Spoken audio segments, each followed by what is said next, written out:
Finding a mentor, Eric, is a lot like dating in real life.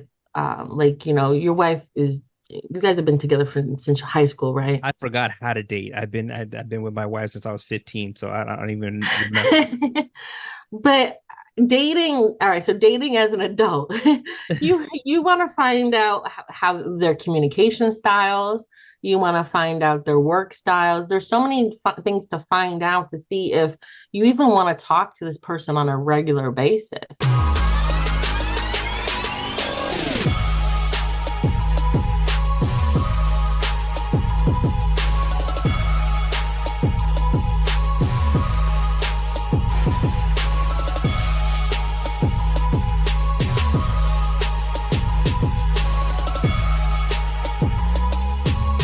Hey, what's up, everybody? Thanks for joining me on the Eric Fierro podcast. I'm here with an incredibly special guest, my good longtime friend, Joanna Wyckoff, and she is the owner of Topflight Insurance Agency. And we're going to talk about a lot of stuff today, unpack a lot of things.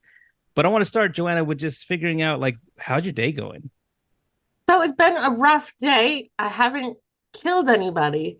But Eric, I made the impulsive decision to volunteer to foster somebody else's two cute little puppy dogs for free for a month. And I'm regretting life and all the decisions I've ever made. And I That's a long time, realized, though. A whole month? I mean, I normally, if I ever dog sit, it's like a couple days, but a whole month, that's a long time. well, they're waiting to buy a house. Like they're waiting to close on their house. And like where they are now, they can't have dogs, or apparently maybe the dogs were at their welcome where they're at now. That's my guess right now. And they just didn't tell me all of this. But I went and sought it out and said, oh, you know, we used to dog sit my friend's dog Molly. And Molly met her demise a couple weeks ago when she ran out into traffic when her mom had her. And we were missing Molly. Molly was like this cute little Shih Tzu, like an 8-year-old, just chill. Molly would come and sit and cuddle with you, and she'd just chill. But these dogs ain't chill. They're different breed. Uh, one of them ate my favorite sandals this morning. One of them went to the bathroom in my bedroom, and I'm like, nah. Anyways, got me to thinking, what if we made our decisions differently if we had more facts, because I just didn't ask enough questions, Eric, and it's not their fault, it's my fault because I made an impulsive decision with limited knowledge, and I didn't think it through about, well, what if the dogs poop in my house? Am I gonna still want them then? What if the dogs eat all my shoes? Am I still gonna want them then? What if the dogs bark nonstop? Am I still going to be able to work from home then? I didn't think all these outcomes. I didn't think about all these things when I said, hey, sign me up for that, you know? Just because they're cute. And huh? It's just because they're cute. You saw how cute they were, and you're like, I'm in. Right.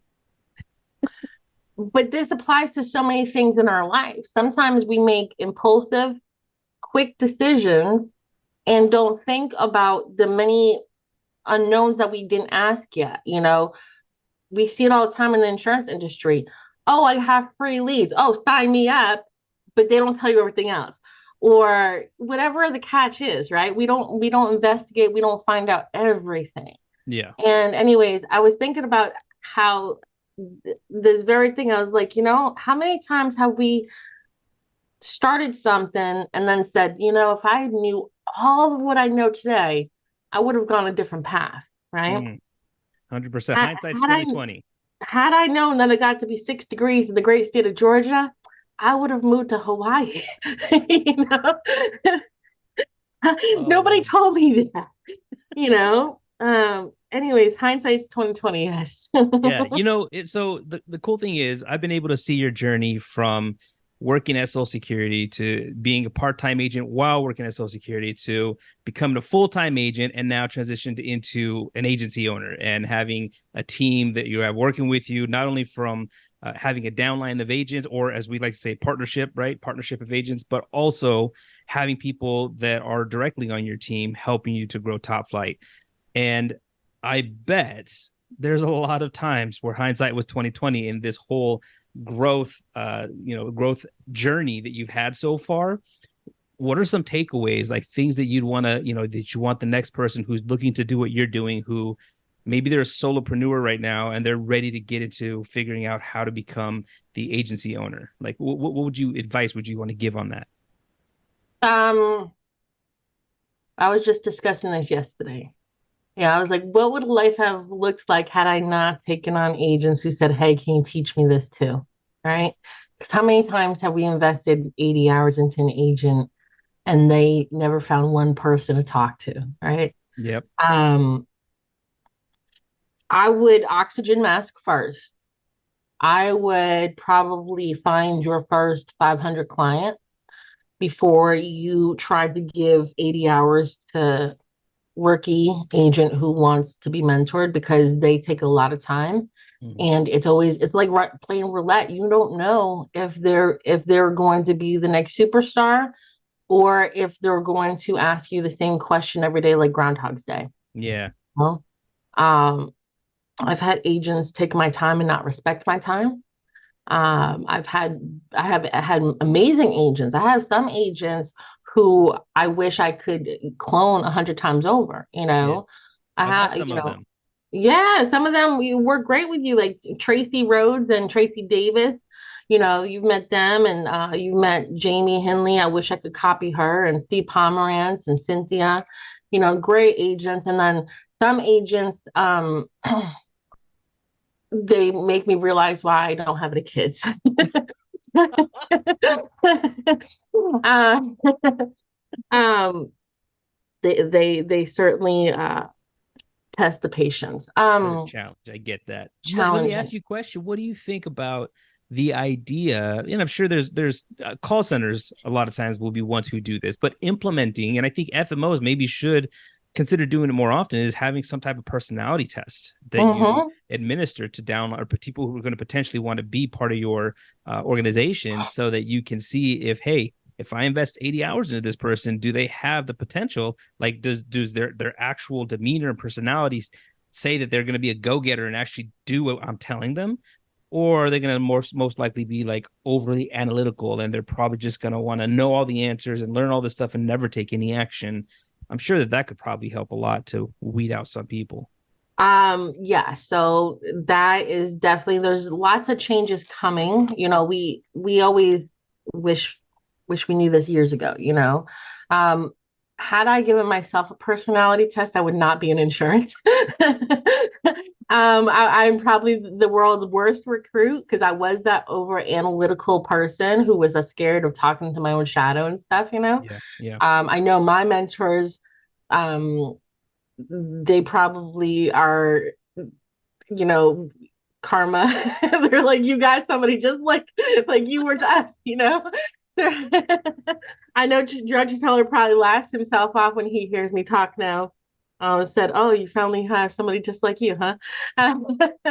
um, I think it comes down to want, because I you can help somebody, but they have to have the want. I can't want it for more than you do. For sure. But yeah, so building an agency is not all rainbows and everything. There CMS is even coming for our position. I heard, like, I saw some article posted on a couple of Facebook groups about how CMS wants to get rid of FMOs and Hmm. structures and stuff. And I was just like, well, who's going to train all the agents? Right. um, but I think a lot of people think that their upline is swimming like Donald Duck in all the money and everything, and they are just sitting here waiting for someone to ask a question. It's not the case for many of us. Many of us have our own book of business, our own clients who are calling and emailing and sending smoke signals all day long, and our own life. Like, I got stung. I was doing my own event yesterday. And I got stung by a wasp on the bottom of my foot, on the bottom of my big toe. Oh, At the end of my event, I'm like trying to pack up my tent and table, and I got stung. And I had my own real life crap going on. yeah, Anyways, it's like, I don't think a lot of people understand that, like, we have our own stuff going on too. um But had I known what this looks like, I would have asked a lot more questions before accepting some of the agents that I did. And most of the agents I work with are perfectly fine and nice people and everything, but some of them might have been a better fit for somebody else, you know? Right, right, right. Um, and that's one of the things I always talk to agents about, wherever it is, a Facebook group or whatever, finding a mentor, Eric, is a lot like dating in real life. Like, your wife is, you guys have been together since high school, right? I forgot how to date. I've been with my wife since I was 15, so I don't even remember. But dating, all right, so dating as an adult, you want to find out how their communication styles, you want to find out their work styles. There's so many things to find out to see if you even want to talk to this person on a regular basis, you Yeah. know? Because some people might not like the fact that like my agency is really like the United Nations. We have folks are bilingual in a bunch of different languages, my life partner is not the same color I am, and some people that they might not feel home to that, it's everybody has their different preference anyways. I work remote. I don't have a brick and mortar that I want agents to come to, and that might not work for some people, Mm. Um, someone said to me, why would I want my mentor to be relatively close to me in as far as location? Like, wouldn't they be my competitor? And I was like, you can view it like if somebody was in Phoenix, would they be your competitor, Eric? No, I mean, there's plenty of people in Phoenix. There's Exactly. There's millions 5 million of people people here, here in so Atlanta. there's lots of Like, agents here. I've trained so many agents have no affiliation with me. Like when I do, like WellCare has brought me in, CenterWell has brought me in to do trainings on Social Security to agents that have contracts with them as like just a guest trainer, and they have no affiliation to me. And here I am teaching them all about extra help for Part D and IRMA and things like that. There's so many people that need help in this world that if you see everybody as a competitor, including the person training you, that's a scarcity mindset, Yeah. Um, so anyways, I always bring my crew if I'm doing something local with me so they can learn. It's a learning, it's a chance for me to train them, train the trainer, to train them on how I like to do my events. Like yesterday, I had two of my agents with me and doing an event at a golf course for veterans. And then Saturday, I did a seminar and I brought two other agents there. And it was a good opportunity for them to learn and watch, right? Yeah. Um, but the same thing, some people might want the hands-on, some people might never want to see their upline. I don't know. Well, But yeah, I yeah, mean, different strokes for different folks. It's there's some people who just need their upline to be uh somebody who can just answer the phone for them and basically answer certain marketing questions, sales questions, product questions, and that's really all they need as a result of help, which is great, yeah, So I think that agencies as a whole, in general, should have kind of like a you should have that availability where you have people who are still practicing what you're preaching, right? You're teaching people, so they're seeing Joanna leading from the front and going and doing seminars still, but then having someone available on the team who is going to be more available to answer phones and help people out. yeah. So we have that as well. So whenever I'm out, obviously, you probably saw it the other day. Zach is now the vice president of sales, and That's awesome. he really shines in that area.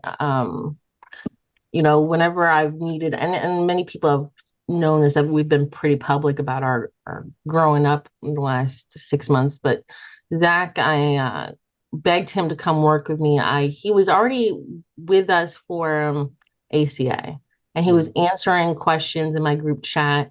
I was like, I need to pay you. Like you're like doing manager work, but you're like, I need to pay you. And he's like, no, no, I just enjoy it. And he enjoys helping out other agents and everything.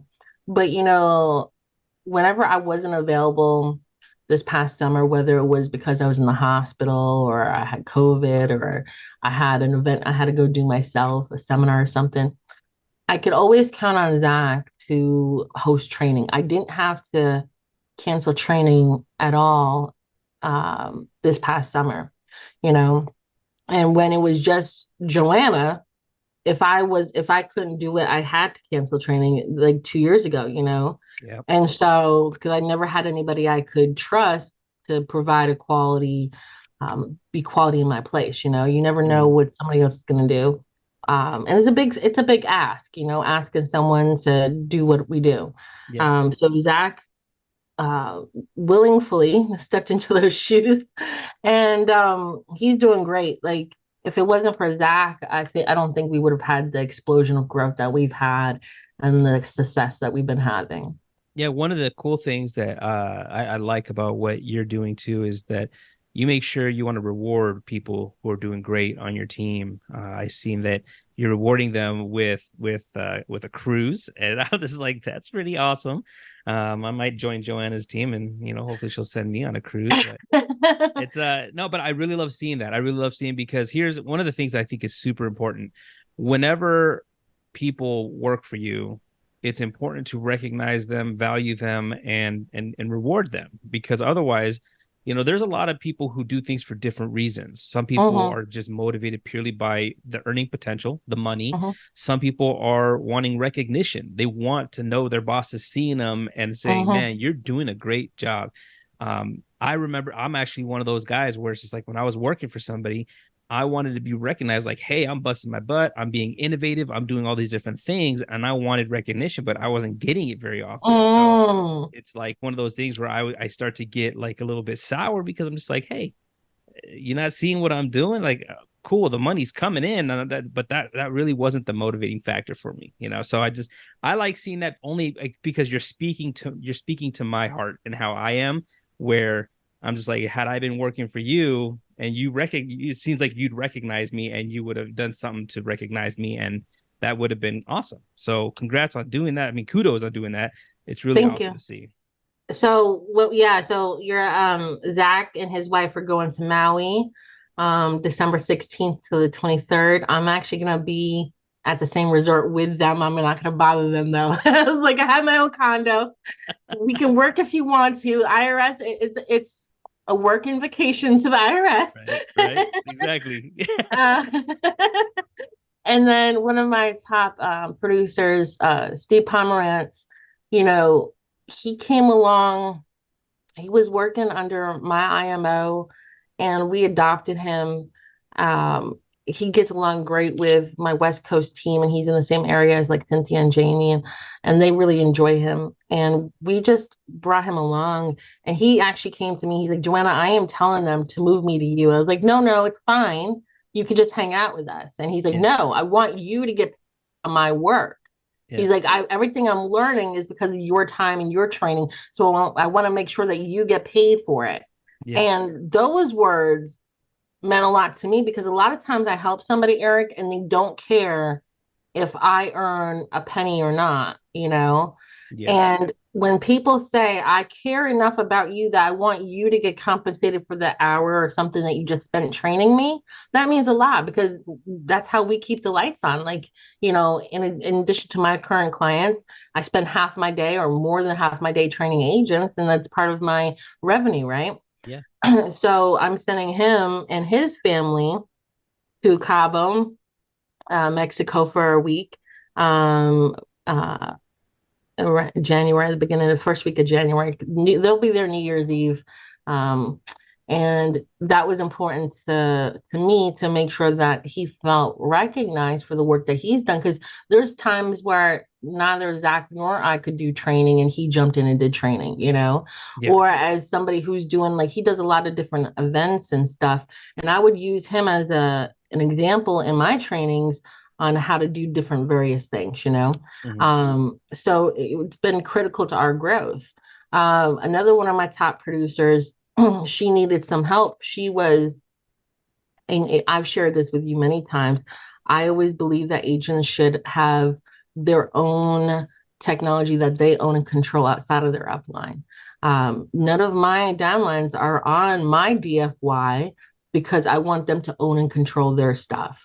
Yeah. And one of my top producers, she was changing her CRM from something that her previous upline had given her access to over to her own CRM, and she was just like, Joanna, it's taken me like 12 minutes per client. I have 400 more clients to do, and this is like September. I was like, that's not a good use of her time. I need her out there writing apps and like not stressed about a CRM, you know. Yeah. And I was just like, I just gave her my VA. I was like, my Emma could do all that for you, so you can continue to focus on your business. And it took 80 hours of the VA's time, but I felt like it was a good reward for her, Cynthia, who's another top producer. Getting a lot of times, like, I'm restricted by how I can reward agents, right? So Mhm. sometimes I have to get innovative, right? And I think admin time, getting some admin time, taking some work off your plate is a really good innovative thing. That's how I came up with it. I was like, what is some things that I would have wanted someone to help me with, right? Yes, and that means more sometimes than even monetary rewards. It could just be that, hey, she's thinking about my time, which is so valuable to me, and she's helping me out with that. That's a great incentive. Yep. So that's what we're gonna start doing going forward is all the producers who are putting up some work, we want to reward the work with some time on helping them free up their time, so their 300 $400 hours used towards that type of value and not the $10 an hour work. Yeah, yeah, 100%. I like Mm. that. One of the things to me that's really cool about an FMO who says something like what you're saying, you're like, hey, you need to be in control of your own tools, be in control because it's easy for us to be able to say, hey, we can give you access to this tool and this software and this software and this software and use them as like, Galen Hendricks said it perfectly. She called them golden handcuffs, right? But to me, it's just like it's more attractive when you can be transparent and say, listen, I think that you should have your CRM outside of us, and we're Yeah. still going to be able to provide you services and help you and do all this other stuff to help you grow as an agency. But that stuff, in case we decide we're going to part ways or you're going to go a different direction, you won't have an interruption. And I think that's to me an incredibly attractive thing in an FMO to see that kind of transparency from somebody and say, hey, this is what I suggest you should do to protect your business. I wish somebody told me that in 2019 before I put all my clients on my previous quote and enroll system that doesn't have an export button, Yeah. because that's what I've been spending. That's what my VA has been spending all year doing, taking all my stuff from one system to upload to my CRM and everything. I mean, we don't know those little minute decisions. We don't know how it impacts us in the later years, Yeah. especially when you go from 100 clients to 200 clients to 300 clients to 400 clients. I'm going, gosh, all of my clients' prescriptions are on another platform that doesn't have an export button, and their data principles are not in line with mine. Data integrity is really important to us. Yeah. We've talked about that many times, right? Oh yeah. Oh yeah. And so, oh, even if someone uses DFY or if their upline has like I have an amazing CRM integrated with my Sunfire now. I use that, but I still use my DFY, my agency block, something I own and control. My VA right now is making birthday cards in my agency block and everything, and I'm gonna have her duplicate it over on the DFY, you Yeah. know. But that's what we're doing, things that innovative things, Um, my integrated tool doesn't do that for my agents. Hmm. um and then you can't all like not all systems work with all lines of business. Like I Yep. have life insurance clients, I have ACA clients. Guess what? One of my biggest mistakes again was trust in health Sherpa with all of my client data. Yeah. Now, Eric, you're in the ACA market now, right? Yep. How much does it suck when you don't have anywhere to store that client's prescriptions, their doctors, and you have to ask them each year, right? Yep. Oh, you're taking Manjaro and Manjaro just left the formulary or whatever. These things like Health Sherpa doesn't store any of that data, right? Yeah. Once again, like nobody told baby Joanna in 2018 and 19 that I should have used a CRM to keep track of that stuff. It would have saved me a whole lot of time, right? Yeah. For sure. For sure. So it's always a learning lesson, always a learning lesson of how I wished I knew this 6 years ago So I would save those 10 minutes, 15 minutes each person. Yeah, I think that one of the huge silver linings about your journey and anybody who decides to align themselves and partner with you is that, again, if you see that they're going to be people who are going to take this seriously and put in the time, they're going to learn a lot from you. They're going to learn a lot about what to avoid and what's been successful, and help to basically save a ton of time where you might have wasted time having to learn the hard way. That's one of the biggest advantages of partnering with someone like yourself who's been through the fire and come out the other side on top. So I think that for anybody who, wants to join Team Joanna, Joanna, what are the best ways to reach you? Um,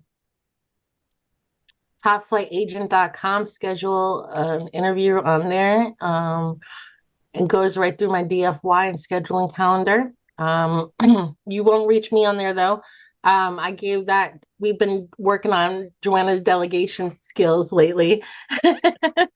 um, uh, Glenn and I, and we've been working on everything. And so Zach is now in charge of all recruiting efforts.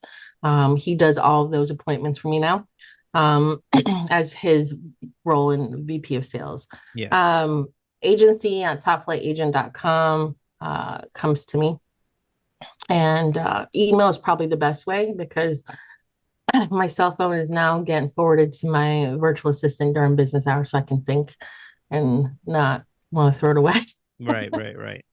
And I think also, if they want to just, for those of you who may not know who Joanna is, which is hard to believe, but there's always also Medicare Mentors group that you can go check out as well, because there you can see how Joanna gives away so much incredible information, and obviously, has helped a lot. If you use a search function alone, you'd be able to see just how much information is found in that group. But obviously, I think as we've all been coaching Joanna, is that she needs to kind of pull back on that more and just provide those types of services to the people who decide to align with her. But you have a hard time with that still, don't you? Yes. So, social media is hard for me because it really changed my life, Eric. You remember me from baby rookie Joanna. Mm-hmm. 2018, I was looking for how to figure out Medicare because I had aligned myself with an MGA that did no training. They were basically a contract house. Mm-hmm. And one of my friends had put me on with Eric that he had a university. And I mean, at the time, I really didn't know how to do a presentation or anything. I really didn't know what to do. And I found Eric, and he gave me his university. I think he originally was charging like $20 for it. And I was like, this is crazy. And then he comes back, he's like, actually, I'm gonna make it free. I'm like, are you crazy? I think you're crazy. But anyways, I had learned a lot of things that I didn't know, exposed to a lot of things that they don't teach you on the AHIP or anything. Yeah. And then got my feet wet in marketing in various ways. And anyways, that was 2018, 5 years ago. Am I right? 6 years ago? 5 years ago, yeah. 5. Can't do math in my head anymore. It's almost 6 years. We're almost, the year's almost over. But how things have changed is in 2018, when social media was really new to the insurance industry, there was, not a whole lot of places you could ask questions and get kind responses. Yeah. Before Medicare Mentors and a couple other groups came about, like you would find places like insurance forums where you would get the meanest, nastiest messages. They would roast people on there. They would be like, how dare you not know this and have an insurance license? Yeah. Like just the people reporting you to the DOI for breathing and stuff, And anyway, so Medicare Mentors, I helped build that group for helping agents who were like me, who didn't have Eric or a Joanna, Yeah. And I've learned so much from the questions being asked. So every time I see a question I've never seen before, I hit that little follow button, right? And see all the responses, right? But you really learn your own. one of the best ways I became a good trainer is to listen to the questions and the quality of questions that were coming. Because when someone asks you something, Eric, if you don't know it, what does it make you do? It makes you go research it, right? Of course. And so that's now I started researching even things I had never been asked before, right? Yeah. But I think that social media really had a really large impact on the insurance industry because before these Facebook groups came about, not many FMOs were really doing any training, Yeah. right? That's right. The training was really scarce, and they would tell you to call your broker manager over at Humana or Aetna or whatever, and then the broker manager was like, "Well, what are we paying you an admin fees for if you're not trained?" Yeah. And then, some of us were really training harder than the IMOs, and the IMOs started stepping up, and COVID really forced a lot of people to step up, right? But I think we're exchanging a lot of information now that was never exchanged before. Um, I know when I was asking questions in 2017, 18 locally, people would be like, I'm not telling you where my honey hole is. Hmm. I'm not telling you how I got those clients, right? Because they all saw you as a competitor, right? Right. Now, I mean, technically, all 5,800 people in the group are competitors of mine, but we were freely helping them, right? I just think a raising tide raises all ships, Yep. That's and it. Yeah, that's I'm it. I mean, grateful so for it. it's again, I think an environment like what you have with Medicare Mentors is very, very valuable to agents. I think that there also is something to be said for agents to still understand that you don't need to know it all before you go out and start doing the work. I think too many people, and I think you and me are probably similar in that because we're so analytical, where we would try to know it all before we went out and did the work, Yep. and it hindered our growth. And I that's the one thing that I always tell any new agent that asks me that question, like, hey, how do I get started? What do I do? I always say, listen, you just got to learn enough to be dangerous, but so much of your learning is going to happen when you're on appointments. There's a lot of things that you could just, I mean, you could go through so many courses trying to prepare, but until you're in the middle of it, until you're in the fire and you start getting these questions that you don't know answers to, there's something about that that makes things stick even better in your brain. And I think that that's something that isn't told enough to agents is that, yes, all this information's out there now. It's very easy to access, Yes. but you still can't, you can end up using that as a crutch instead of using it as a tool to be able to help you grow. So, 100%. I you know, think your main job as an agent is prospecting. yeah, Everything else should be done at 9 o'clock at night. Working on your DFY and everything like that should be done at 9 o'clock at night, not 12 o'clock in the afternoon when you should be out, shaking hands and kissing babies. that's it. I think that's where most agents fail is they don't talk to enough people. That's They're not, always what it is. If you're constantly prospecting, you constantly have a pipeline that's full of people that you can talk to, even especially when you get to know your metrics and you understand like, hey, it takes me talking to 50 people to get one appointment. Well, then if you want 5 appointments in a day, you have to talk to 250 people. So, that's why it's really important to start getting out there and doing it so that you can figure out what are your numbers and then be able to start basically multiplying that to get to your desired result. enough. There's a lot of people though that can't handle no from the first five people that they're not talking to 50. And that was me all day long. Like I was I was not ready to hear five no's. I didn't know how to process it because no one ever taught me the sales process. And I really wish that I had that focus in 2016 and 17 first, Yeah. because it was if I try to teach anything to agents, it learn from my learning curve and take a shorter step. My like I try to take the 3 years I feel like I was fumbling the ball and condense it to like 30 days for somebody else. Your first job is to go talk to people. Yeah. You don't need to know every underwriting book and everything. Just go talk to people. If you have an insurance license, as soon as that ink is dry, you can talk about insurance, Yeah. right? That's it.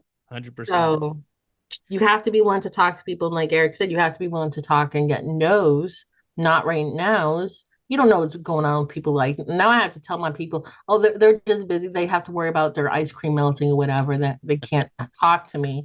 Their dog just died. Something happened in their life. They're not in the mental capacity, and that's okay. They're just not right now. They weren't, but I had to tell myself, they're not saying no to Joanna.